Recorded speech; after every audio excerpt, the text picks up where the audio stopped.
So Jaspreet, thanks so much for joining us for an Audible Sessions interview about your brand new book, Brown Girl Like Me. Thank you. Thank you so much for having me. To start with, what is the book about? How would you describe it? So we're calling it a lot of things at the moment. We're calling it a toolkit, we're calling it a guidebook, we're calling it a manifesto.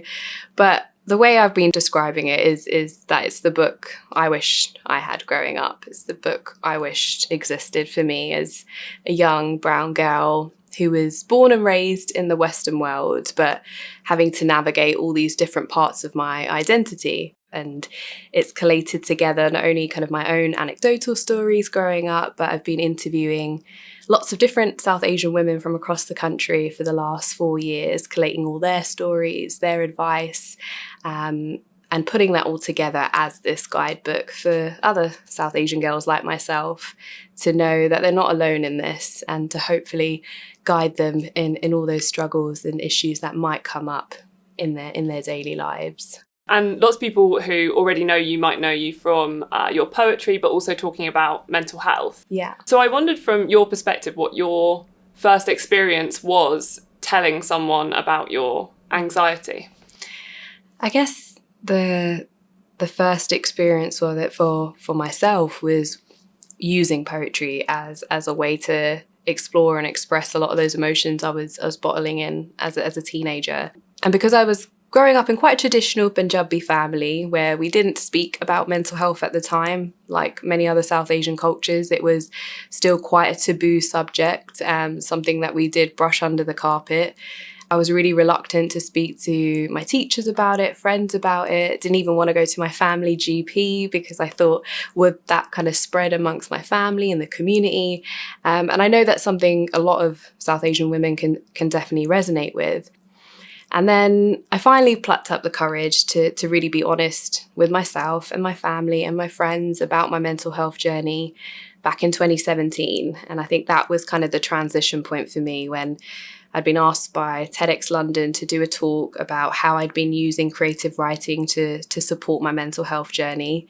And I thought, okay, if I'm going to stand in front of this audience of complete strangers and talk about my mental health journey, it's about time I speak to my loved ones about it too and be honest with them. And there's another element of secrecy you bring up in the book in terms of growing up in secrecy around menstruation and periods and not knowing, what you were allowed to ask or not allowed to ask. How do you feel now talking about that versus how you felt as a teen? Oh God, I talk about it all the time. I think the people in my life, men included, are probably a bit sick of me talking about periods and menstruation, but I think it's so important that we do. And I'm an ambassador for a really great charity called Binti International that are doing just that, trying to kind of tackle the stigma around menstruation so that we can talk about it, and so that women and girls and boys are getting the adequate education around menstruation as well. But growing up, it definitely was not an open conversation. It was that,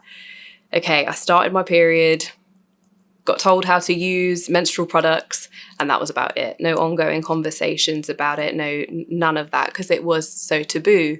And not only in the home, but this is kind of something that parallels within schools and within the education system as well, that I think a lot of us can resonate that when we were learning about periods and menstruation in school, it was like this little assembly that we did at lunchtime or after school, and it was like 1 hour where like the school nurse would quickly teach everybody about it, hand you a packet of pads, and then off you go. And that's all we received. And maybe there would be a little bit more education around it when you're doing biology lessons at secondary school level. But other than that, there was no really kind of thorough knowledge being given to us about how our bodies work.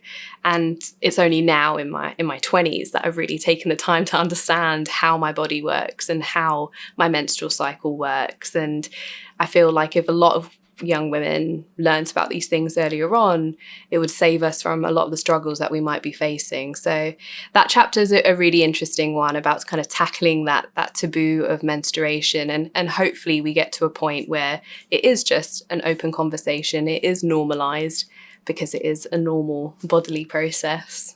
Yeah. And talking of curriculums, one thing you write in the book is how the history curriculum and other curriculums can influence and change and build the confidence of young South Asian women. And I wondered what those kind of changes are that you think would mean that they could grow that confidence and they could understand their history better. There's been a lot of interesting conversations going on over the last couple of years about the curriculum and perhaps decolonizing the curriculum, and lots of kind of debates around that particular topic. But I think specifically as a history teacher, and what I've seen in the history curriculum specifically, is that for a long time, the history curriculum has been very Eurocentric, very white, male, cis dominated. It was the case when I was in school. It was the case when I was then studying it at an undergraduate level.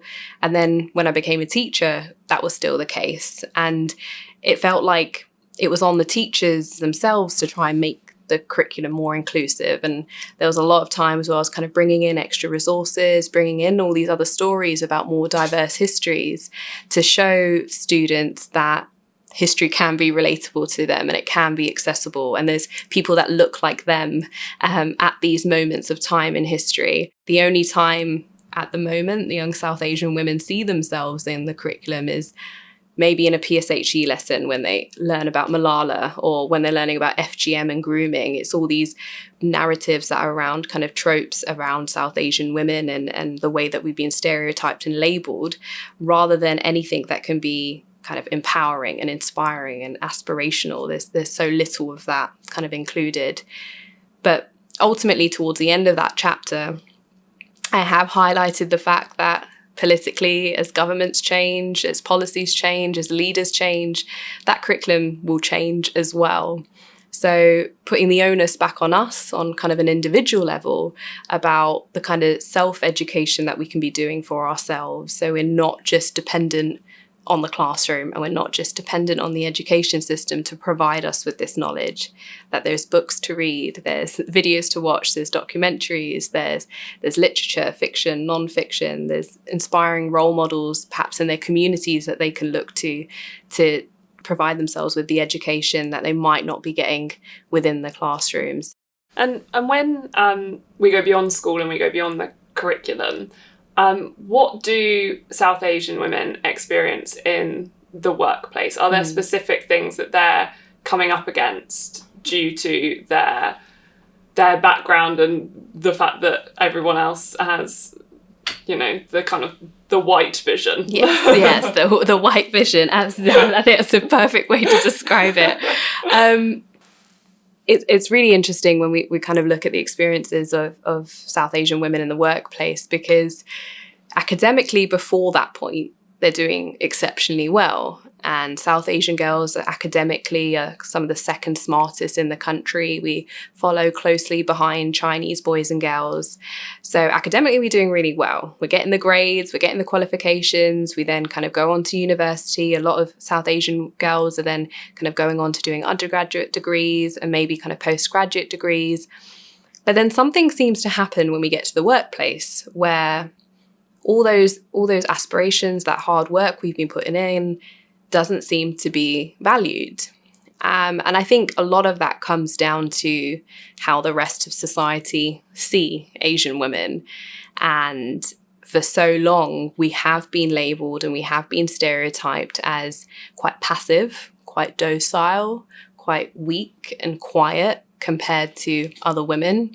And I think alongside those labels, the minority myth of us also being very hardworking is sometimes put against us. It's really interesting kind of hearing some of the stories of South Asian women, of some of the things that have been said to them in the workplace about some of these labels and stereotypes and these microaggressions that they might be facing on a daily basis. Things about the way they look, things about their identity, their culture, their name was a really popular one. And the way that I've described these microaggressions and microassaults are that they might just seem like meaningless comments here and there, and they might seem like they're harmless, but it's these kind of daily little paper cuts that are happening that really impact us over time. And it's this sense of hyper visibility that everybody can see we are there as women of colour, but they're not really seeing us. They're not really seeing us for who we are. And a lot of South Asian women were describing that they are one person within the home, And when they leave the home and enter the workplace, they're morphing into this other person, and they put this other armor on and become this whole new person when they come to work every day. And they're finding that exhausting. That tiredness seems to be something that a lot of South Asian women and women in general were really resonating with. That why do I have to change who I am every day to be accepted? Why do I have to come closer to whiteness to be accepted in the workplace? And the advice that I was giving in that chapter is how to deal with those moments when they do come up, when you face these daily microaggressions. Sitting in silence about it and perhaps never doing anything about it is not only going to be a detriment to yourself and your own self-confidence, but also will impact those around you as well to not improve and to not change.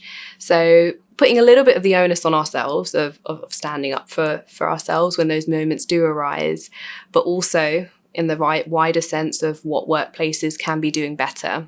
And there's lots of conversations going on about that, about diversity and inclusiveness happening in the workplace, but rather than seeing it as kind of a tick box exercise, doing it in a meaningful way. And the book is suggesting some of those kind of more meaningful ways to do that. So South Asian women can feel happier when they enter the workplace. And what would you say you're most hopeful for South Asian girls? Most hopeful. I love that.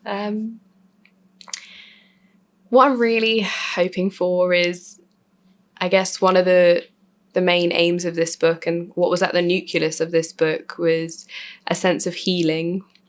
And I know that sounds very lofty and quite a heavy thing to expect from this book, but it is this sense of healing that I hope a lot of South Asian women and girls feel moving forward, because I do consider us the generation of healing. And I kind of look at perhaps my mum's generation or my grandmum's generation, and it's something I've highlighted in the book about this intergenerational trauma that have been passed on from generation to generation, where those women before us and our ancestors may have never necessarily had the time or access or privilege to work on their mental health. If we think about my parents' generation who were migrating from India during the early 60s, they had no time to think about their mental health. They had to set up a foundation for our families. They were working 2-3 jobs, and it was just buckle up and carry on. There was no time to really turn inwards and think about how their mental well-being